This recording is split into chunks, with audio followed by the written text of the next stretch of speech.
G'day guys, Macca from the Outer Circle, and today we're going to be a bit more critical of old Games Workshop again. Not negatively, criticism is a positive thing. It's something that's designed to improve the product we're talking about. It's not because I hate them, I don't hate them. Anyway, the other day I did a video called Primaris and Chaos, Personal Desires 8th. Probably should call it Personal Desires 4/8, shouldn't I? Oh well. Silly grammar aside, in that I mentioned how I sort of hate, and when I say sort of hate, I mean really hate, static posed character miniatures. Especially with sculpted on details and cloaks and that kind of thing where it just becomes impossible to convert. So I thought I'd look at it a bit today. Recently, the Space Marine Primaris heroes were released. Two of. I know there's more to come. And we have a Librarian and a Captain. Now, the thing that comes to mind when I look at these models is that, well, first the price. I don't want to talk about price. There's 101 channels you can go to talk about the price of models. Yeah, we all know it's a little bit fucked. Yes, it's Australian pricing. It's scary to see. The simple reason for that, for those who are curious, is Games Workshop once upon a time decided that their prices were going to be based on what the Australian dollar was when it was really, really low. And they said, alright, we're going to charge, let's say 7 times as much as we normally would in order to make sure we still make a profit when, times are tough. But of course, that was when Australia's dollar was at record lows, and it's now really, well, it's not really high anymore. It's sort of in the mid-range, but at one point there, the Australian dollar was worth more than America, more than the US dollar. And so Games Workshop was getting just ridiculous buku amounts of money off Australia at that point, which makes them very happy. Bit of a shame that they don't do direct currency conversions, but it is what it is. So let's not dwell on that. To use the William Shatner cadence, we will not dwell on that. Anyway, these models, they look good. I think they look good. What's a shame, though, is that they're monopose. They're very static, not easy to convert. You definitely can't do anything with sort of the legs, the torsos, with ease. You're pretty much looking at forearms, helmets, and maybe backpacks. And that's about it, what you can touch on them. This has become an increasing problem with Games Workshop's miniatures. It's been happening for a while. I'd like to contrast this sort of thing with previously shown Space Marine Commander, who not only is he half the price, but, helmet, no helmet, can change whole arms, can change the legs, can change the chest, can change the backpack, everything about him. The cloak is optional. You can build this in any way you like, and because of that, you could do some really cool stuff with it for chapter-specific or Legion-specific parts. You could put Blood Angel's sanguinary guard legs and torso on him, and yet have his arms, or his backpack, or his face, or vice versa. And you could really play around with it and get some interesting combinations. You can't do that with these Primaris Marines. Some people, they like the static monopose. They're like, oh, it's easy to paint, blah, blah, blah. I don't, because I could buy this model 4 or 5 times or more, and every time I build him, I could get something completely different out of him. Different pose, maybe this arm's up, pointing outwards, this arm's down, he's looking over to his right, then he's looking over to his left. He could have running legs, could have standing still legs, maybe I'll give him some heresy-style arms or legs. I can do whatever the hell I want with it, and it was great. Then you got these Space Marine heroes, which are newer. These are from 6th edition and 7th edition. The Chaplain is probably the best of this lot, because at least you can cut both his arms off, swap his head and the backpack, and at a pinch, maybe change the legs and chest. So, that Chaplain's pretty good. But then look at the Librarian. The Librarian, if I find his particular body in the sprue form, it perfectly matches his legs, the cloak. If you try and leg swap him, you actually kind of have to bend and move the plastic that forms his cloak a little bit to make it work.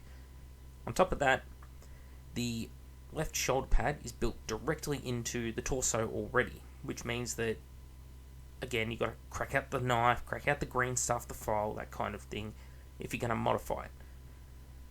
This is why people don't like this Librarian model. Overall, it's a relatively nice model. Most people who collect Librarians, what they do, the smart play, is they go out and they buy a squad or box of Grey Knights on foot. And they put the rear of the Grey Knight's torso, which has the Psychic Hood built onto it, onto a standard Marine's torso and legs. And bam, instant Librarian, right? Looks fantastic. Problem is, however, when they updated the Space Marine Tactical Squad, all these torsos, which are now the standard type of torso across the range, the male and female joints used to be, I think the back was always the sockets, the front was always the pins. I could have that in reverse. Anyway, when they updated the kit, they reversed that for some reason. So now old torsos and new torsos will not mate up. Not unless you actually get into them and cut at them. Not only that, torsos are not actually flat from one side to another. They have curves. They're slightly convex and concave respectively. So, again, old torsos, new torsos don't have the same curvature to them. So you try and mate them up, doesn't quite work. This is a real pain in the ass to conversion because it's sort of, I'm not going to say it's outdated our bits box, but it's definitely made it harder to combine old bits and new bits together. Things like arms, shoulders, legs, yeah, they're still all fine, they're still compatible. That's not a problem. But torsos is a bit of a problem. Now, what makes heroes in particular worse, especially Marine ones, fucking cloaks. Now, a cloak is a fine thing. The Space Marine Commander has a cloak.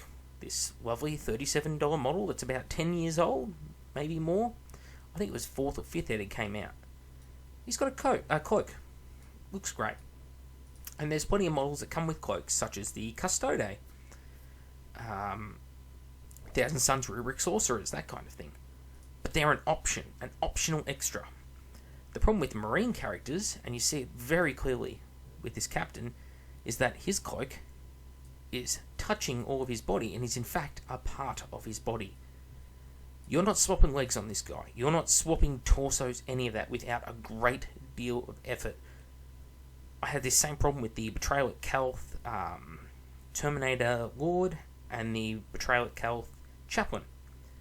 Both of those miniatures, with the Chaplain, for example, I had to cut into the shoulder pads, around the shoulder pads, cut out all his torso, cut the legs off at the waist, do a whole bunch of things to it in order to create something different with it. And I'm very good at conversion.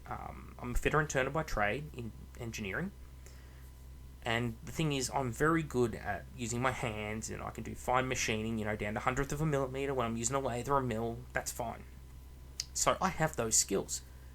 Someone new to the hobby, though, isn't going to have those skills. They're not going to be practiced in filing. They won't have spent days there scraping a piece of steel, trying to get it to a perfect fucking shape. I have. Doesn't make me anything special. It just means that I've got skills that other people might not have. And that's a big thing, is you want to market character models that are the core leaders of an army. You want to sort of aim them at your moderate to low hobbyist, because everyone needs HQs. Everyone needs them. Some armies use more, some use less. And a lot of people prefer to use, like captains, that kind of thing. They like the hitting power. So you should get some variety. I shouldn't have to just cut-paste this commander several times.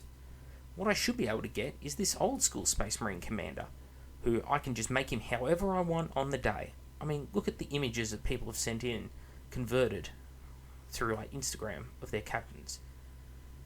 Looks very different to the model above. You try and do that with this captain. Oh look, no images sent in. Well, there probably were, but they haven't put them on the site. This problem seems like it's resolved with pretty good kits like this Exalted Sorcerers one. It's a good kit, it's expensive, but it comes with a reasonable amount of parts, and they look very individual. You can put these sorcerers together in numerous different ways. Problem is, though, they're very monopose. This sorcerer, for example, that you're looking at, if you don't put his arms on, or his backpack, or his helmet, his torso is pretty much one piece. and all you can change out on it is the front plate. Now, I'd argue that that's probably enough. That's probably enough optimization. But that's still a very static model, and there's certain combinations of arms, legs, that kind of thing. The Putrid Blight Kings in Fantasy are another great example of that. The Khorne Wrathmongers. These models, they have certain arm goes on a certain body, and there is nothing you can do about it. And they might give you 2 or 3 choices of arm for that one body, but that's it. So if there's 2 arms that you love in the kit, but they're both for the one model, you can't just then go and take the arm and put it on another one, which is a real shame. And this is why I find it frustrating. And again, I'm someone who can convert things pretty effectively. And yeah, it's a pain in the ass. You're making things harder for the hobbyist. Now again, contrast this to the Chaos Space Marine Terminator Lord. Even in the pictures of the Lord, you'll see, oh look, here's a version of him who's a sorcerer. Here's a version of him with a power axe, different head, different gun. Actually, that's the same gun. I apologise. Different to the sorcerer's gun. But you can see there's 3 different versions of him in this one set of images alone on the Games Workshop's website. So you can build this Lord to suit any situation. I can't do that with these guys. I can do it with the Tzeentch Exalted Sorcerers far more than I can with something like the Primaris Marines. But there lies the problem. What they should have done was released a kit of Primaris Marines like the Exalted Sorcerers, where, yeah, they're kind of monopose, but hey, you can swap out torsos, you can swap out legs, swap out heads, swap out arms. Would make a world of difference, and people probably wouldn't care that they're paying $120. I mean, that's not that much more than the 3-pack of Exalted Sorcerers. If you said, alright, you're getting 2 Primaris Marines, but you can turn them into any of the main HQs, either a Tech Marine, Apothecary, Captain, or Librarian, people would have gone, that's a good deal. And they'd look at that price and go, you know what, it doesn't matter that it's actually more than the Exalted Sorcerers, I can get 2 of any of those 4 type of characters out. That's great. That's perfect. But because they didn't do that, I think they've missed a golden opportunity here. Anyway, love to hear your thoughts and comments below. I'm Mac with the Outer Circle, and I'll see you all next time.